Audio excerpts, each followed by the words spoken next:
जान गईलू काहे, छोड़ी हमरा के पत्थर दिलवा भइलू काहे।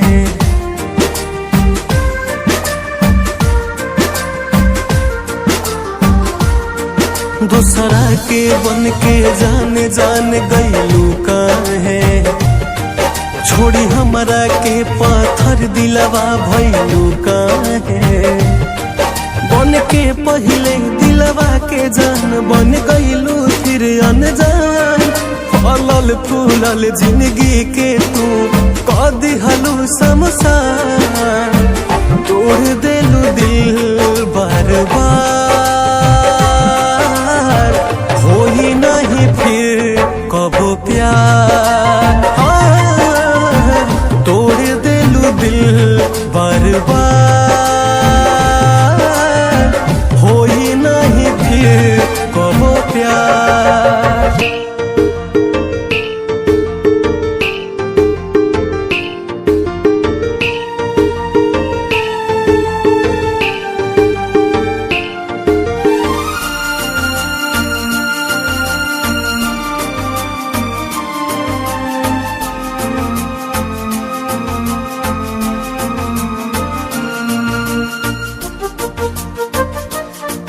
तोहरा के हम पूजनी हरदम ना जनलू हमारे मोहब्बत के। दे दिहलू गम तू हमके सनम, भूली के हमारे चाहत के।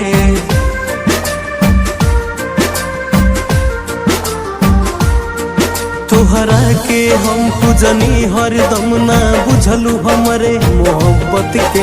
दे दिहलू गम तू हमके सनम, भूली के हमारे चाहत के। एको क्षण अब ये मनवाना सह पाई तनिको कलेस। याद में तोहरे घुट घुट मरी है कुंदन समरे। तोड़ देलू दिल बार बार,